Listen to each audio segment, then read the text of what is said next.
same thing. So a couple things you want to remember is underhook. Use the floor. So don't feel like you have to. A lot of you guys are still like halfway in between trying to get up and laying on the floor. You're kind of, that screws you up. So use the floor to your benefit. So I bump, get my head under. All my weight's just kind of resting on the floor here. See the position my arm is already framing his leg away. That's the leg I need to block. Okay. Catch the ankle and pull it. Try to just pull it up to your hip and make sure that both knees are under in that position. Okay. And some of you guys are like this. So you're pulling it and like going like this again, which is not wrong. It's just not, you can't get a leg lock in here. You can use this to do a bunch of other stuff, but we're focusing on getting the leg across the hip like this. Right? And now what you want to think is get yourself as sort of parallel as you can with the person. So I want to, like right now, we're perpendicular. I want to get myself as parallel as I can. So now we're basically, our heads are pointing in the same direction, our feet are pointing in the same direction. That's what you want. It makes it really hard. And if I keep this block and I reinforce it with my knee, right, becomes easy. So now the next step is try to get your knee to his hip, like that, right? And then limp arm out. And your arm just goes, so I'm in this position, comes right back. Don't try to get the grip first. Try to secure the legs, because the person doesn't just sit here. They're going to be doing something. Like I said, I'll lead him to turn to face me. He turns to face, my knees come in. If he goes to get away, just cut. You don't have to like squeeze or grab anything. Just grab the top of the knee and the back of the calf. You can even hold the foot or ankle, okay? But your arms are in perfect position. You don't have to think. As he goes to pull away, you're here. And that'll slow him down enough to pull away, to throw your leg in. So if he goes to throw away, he makes enough space to throw your leg in. Once your legs are in, you have much better control. And again, I'm trying to keep his knee on the floor.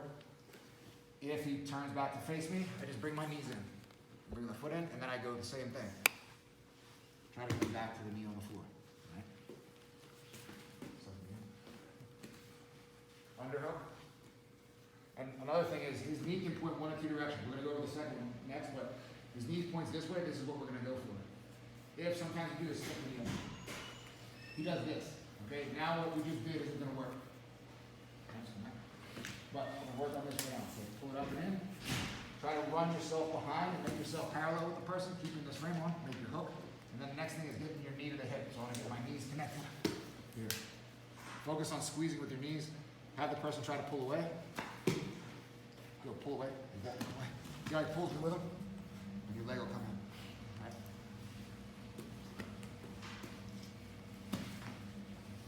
All right.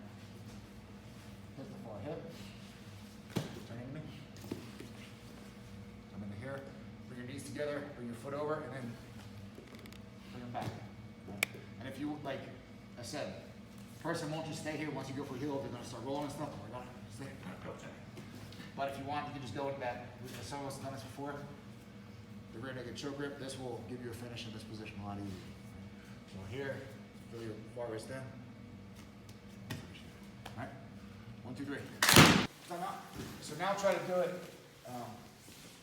Get the underhook, you get the leg, he steps up. So we were doing it slow, and I kind of was showing it to you slow just so you understand the motion of it. Okay, so slowly it looks like this. I turn, I get his knee on the floor, and I continue to run my feet, and my head comes out. And then you can get a good position, okay? More realistically, it's a quick,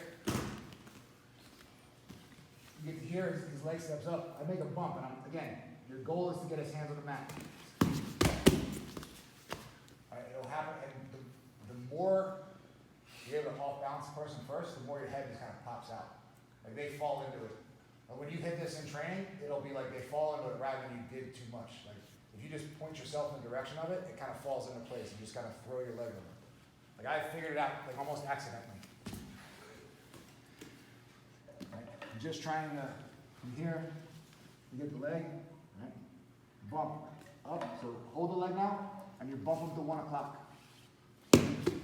See how your head will almost pop out on its own. So try to do a little bit more fast and explosively, not 100%, but you'll see the more you bump the person off balance, the easier it is to pop your head out. Some of you guys will get caught like you would get to here, put a knee on the floor, and then you would keep your head in here and try to throw your foot in. The goal is to pop your head out. All right, so one more time. With the bump. Get to here, bump. And see how I'm using my wrist now to guide him to 1 o'clock.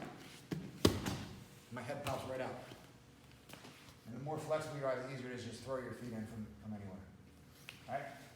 1, 2, 3.